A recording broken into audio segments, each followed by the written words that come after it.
Okay, welcome to Fighting for Our Lives. A quick disclaimer before we start, I'm not a doctor. What I'm going to talk about in this video is experiences, life experiences around the subject matter. If you feel like you're affected or someone you know is affected by anything we speak about today, please get in contact as soon as possible with your local GP, your doctor, or any kind of substance misuse centre. Okay, what do we do if a loved one or a partner suffers with addiction? So I want to talk about that because even if you go through YouTube or the internet on a whole, there's a lot in terms of talking about the addiction, how it affects the person with the addiction, but there's not too much about how it affects the close people that surround someone with addiction. So the first thing I want to say is every single addiction, someone who suffers with addiction, every single situation is unique. No two addictions are the same. Okay, and I've spoken about this before. So today we're just going to go on about the basic fundamentals. Anything we can go so far deep into certain unique situational addictions, trauma, like marriages, domestic violence, childhood. We can go into those, okay? But today is just on a whole how addiction affects close relatives, family members, partners, friends, how that impacts us and how do we deal with that. The do's and don'ts. Okay, so I think we need to say, first of all, one of the big things that is going to kind of dictate how you deal with someone with an addiction, do they know they've got an addiction? Do they want to get better? Or do they just want to carry on with their addiction? Because even addressing it from that kind of point straight away is going to determine a lot of, it's going to rule out a lot of things I talk about today. Okay? So I've written down some bullet points that I want to definitely cover and not miss out, okay? So let's just talk about addiction, first of all, okay? When a person is suffering with addiction, when we're suffering with addiction, our long-term goals kind of go. Everything is based on now short-term goals, which is the addiction, whether it is gambling, drink, drugs, sex, that is our primary focus, primary goal, okay? So let's not get that twisted. Addiction is that simple, okay? Life, family, work, hobbies, passion, kids, partners, that they go further down the list of priorities. The first priority for someone with addiction is to keep feeding their addiction.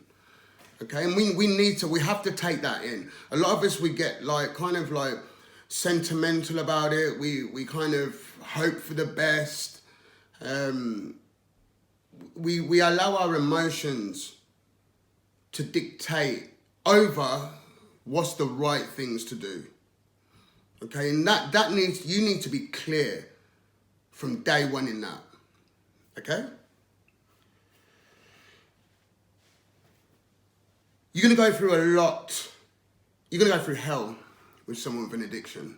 Okay? Depending on how far gone the person is, whichever way, it will affect you instantly and dramatically from how they are, how they interact, their routines, their schedules, all that will be off pretty quickly. Okay? And then we go obviously deeper into our addiction where people are going to be lying, manipulating. There could be violence, anger, uncontrollable behavior. This is what addiction brings, okay? There is no more calm, rational thinking. The person that was before the addiction is no longer. They are now completely functioned by their addiction. And that just has to be, that needs to hit home quick. Addiction kind of takes over all their primary thought processes. What the things that they used to value, the things that used to be so important to them are no longer. The addiction is number one. Okay?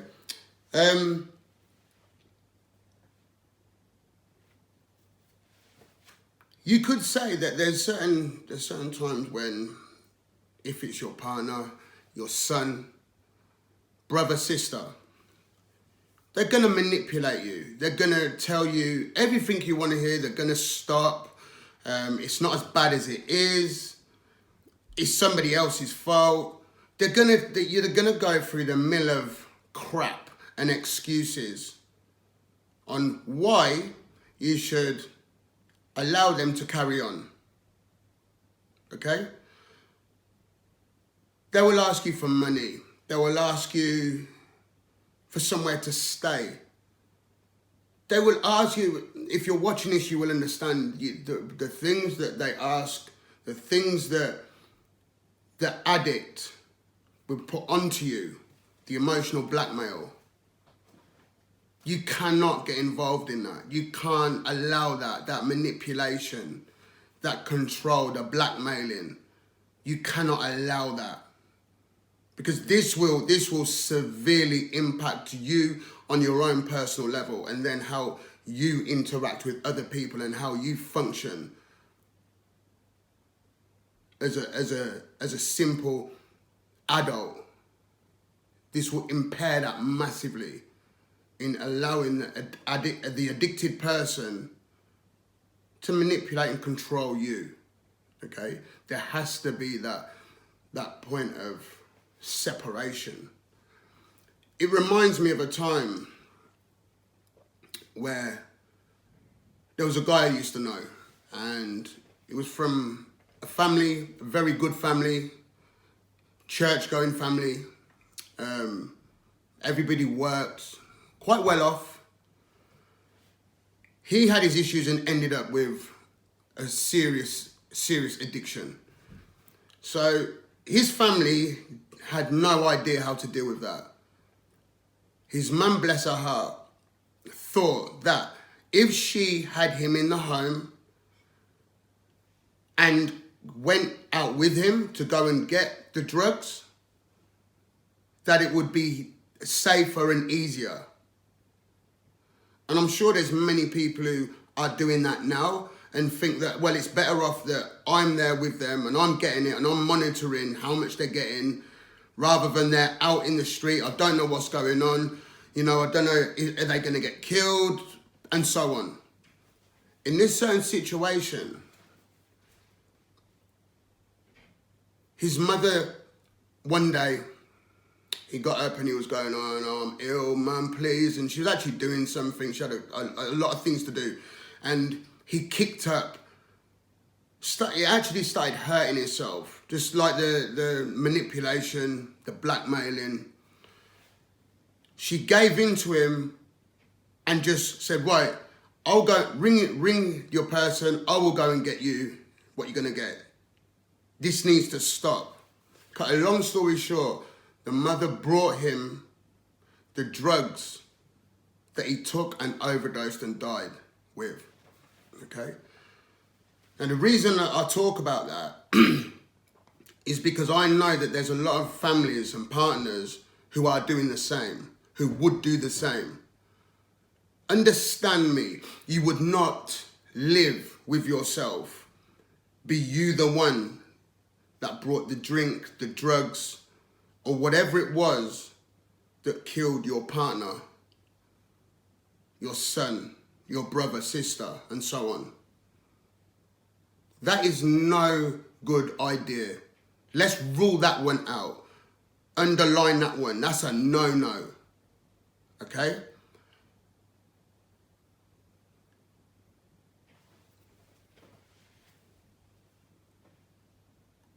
when it comes down to the manipulation, the chaos, the carnage, the blackmailing, this is where you must now be rational and consider your mental health, your well-being, your spiritual well-being.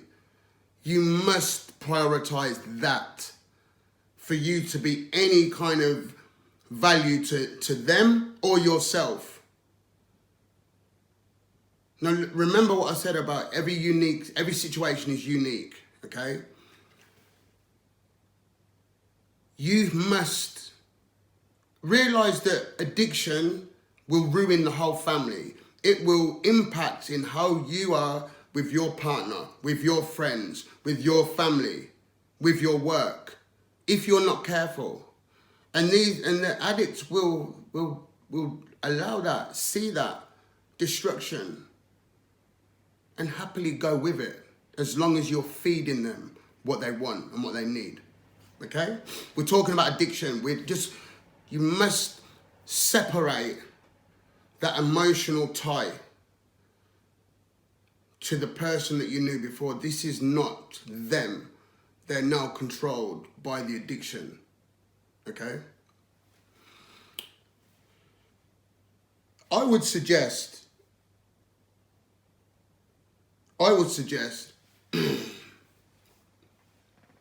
counseling. Speak to people. Do not isolate. Do not feel embarrassed. Do not allow yourself to be part of the criminality side of things that go along with that. Do not allow yourself to be brought into that, because then you are then committing crime, putting your own liberty at risk, your freedom at risk. You're then putting your job, your relationship, if you have other children, and so on, you are then putting all that at risk because you're just listening to the addiction. The addiction will tell you everything you want to hear, as long as in the end they get what they want. They do not care as long as they get what they want. Talk to people. Do not isolate. Do not keep all this to yourself, because it will drain you. I know people who it's sent them crazy.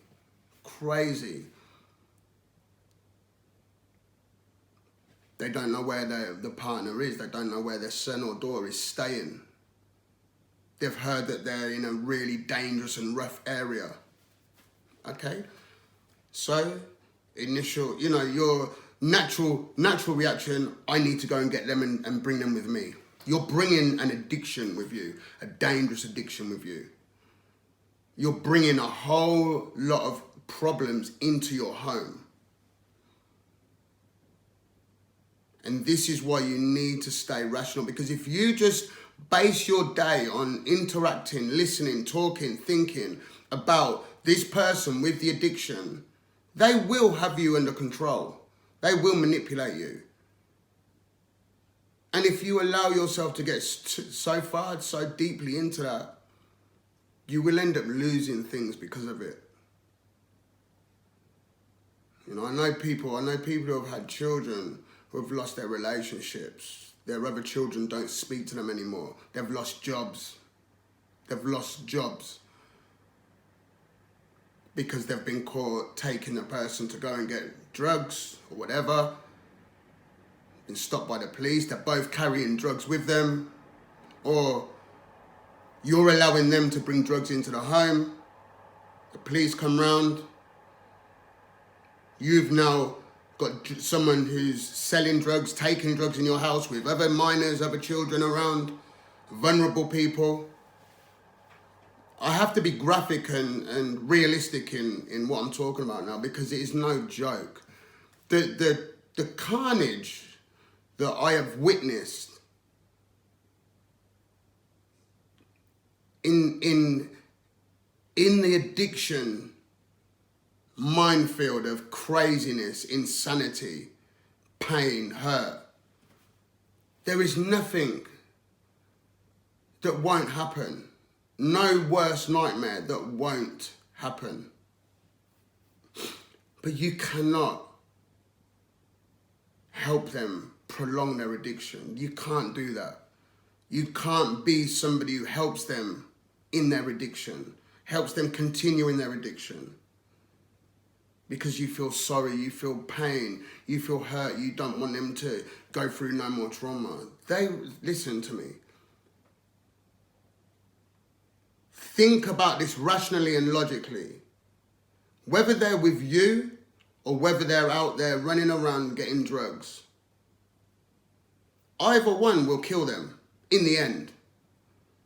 So it's either going to be with you under your roof or out there in the street or wherever they are, because if they don't want to stop, they are not going to stop. The more they're telling you lies and the more they're trying to hide from you, and because you've told them, oh, if you don't do that, then you're going to have to go, or you're going to hurt me, or whatever, we're never going to speak again. They're going to lie, they're going to keep that to themselves, and they're probably going to take more and more and more.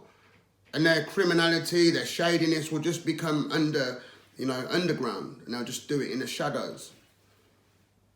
But there's nothing that you're going to say. No promise, no please don't hurt me, nothing. There is nothing you can say to the addict that will make a damn difference, because they are controlled by their addiction.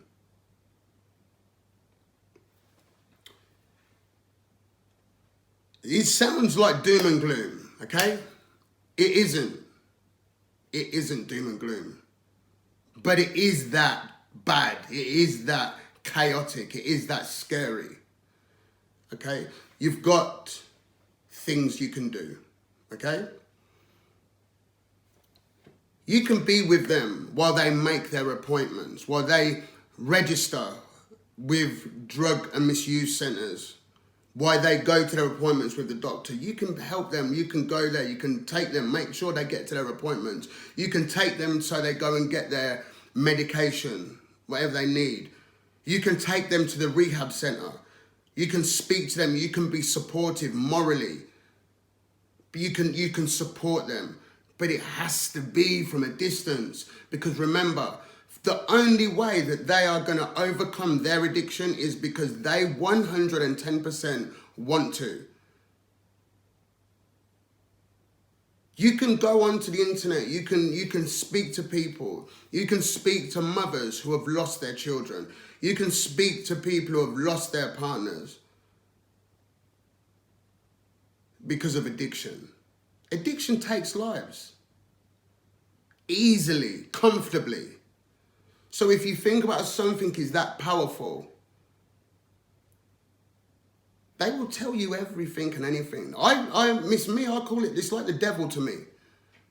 I feel it's that evil. Addiction is that evil. But that's a whole nother subject. But addiction will take everything from you. It will take everything from you. And smile, and then go on to the next person. Like a demon, like the darkness, like the darkest evil will just go from one person to the next, and it doesn't discriminate between rich, poor, blacks, whites, young, old. It don't matter who you are. Once addiction enters, once you're bitten, you're bitten. But the one thing I spoke about, every situation is unique, of course. But the one thing that isn't the common denominator in all of this is addiction will take lives. Addiction will take everything. Addiction will lie. Addiction will manipulate. Addiction will tell you everything you want to hear until you give them what they want so they can prolong their addiction. You can shout, you can scream, you can tie them in a chair, you can punch them in the face, you can embarrass them, you can put, a picture of them on social media. They ain't gonna do a damn thing. to change what they're doing. In many ways, it will just make it worse, and they will just go more within themselves and do more and more and more. So you have to follow the procedures. They must get in touch with a substance misuse centre. That's simple facts. Whether you go through your doctors or whether you go directly to the place, that is number one priority. But like I spoke about in the very first part of this video, do they want to? Do they know? Are they happy to be in their addiction? Because let's not make no bones about this. There's people out there who are comfortable and happy and content to do that for the rest of their lives. And if that's the situation with the person you're around or the person who's involved in your life, then you need to ask yourself some serious questions, because the closer you keep someone with that addiction, you're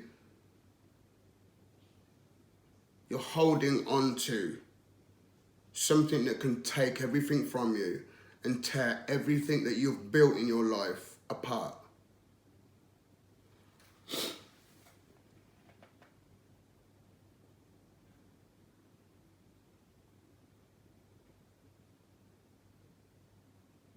So, the support, yeah, you can. You can support them to a degree. You can take them to groups. You can be there for them. You can find them somewhere to stay. But they need to want this. They need to want this. And some people are just going to be in denial. You know, the partner who don't want to admit that it's this bad or it can get that bad. They know their partner. They know their son. They know their daughter. They know their uncle. He can do it. They can do it. No. Understand there's been some amazingly, beautifully strong, determined, powerful people that addiction took simple, easily. Okay? The thing that I want to speak about the most, what I want you to understand about this is the impact that addiction has. At the beginning, what I talked about was what happens when we have someone in our lives, partners, family members who are suffering with addiction. This is no joke. This is really no joke. I know so many good people that are no longer here to addiction. And there was no one person who could help. Listen, you're always going to hear of stories where the dad got the girl. I know one story, okay? The girl was suffering traumatically with addiction, okay? And this, again, the girl, she had a good academic profile.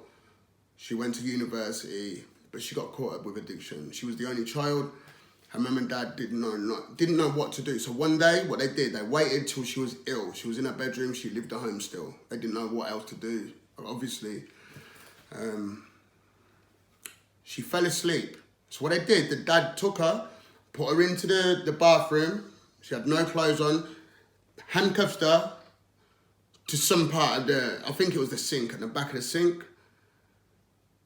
And for 3 to 4 days, she stayed in there, being sick, sweating, going through pain. They'd bring in food, they'd bring in water and so on. But what they did, they took a photo of her worst time. She carries that photo around to this day as a stark reminder of what place she got to in her life.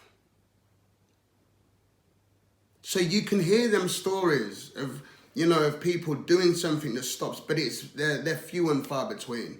This needs to be dealt with by professional people, not the mum and the dad because we love them so much. That doesn't come into it with addiction. Not because you love your partner so much and you knew how they used to be and da-da-da-da-da. That doesn't come into it with addiction. The quickest, the best thing you can do is allow professionals to take this situation and take the burden off of you, the pressure off of you. Because like I say, ultimately you have to still live. You still have to function. And you still have to fight for your life, okay? You can't think all of a sudden addiction is just smashed into your life and you can then still go to work, still be a parent, still be a partner, still be a parent to some your other kids and deal with all of that. Because that addiction will consume all of that. It'll consume it, okay?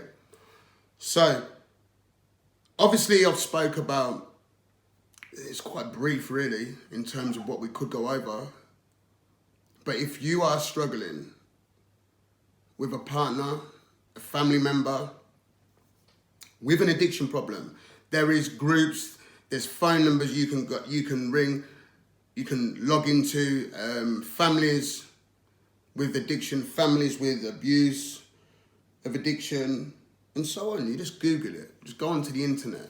Everything is in there. But there is help for you.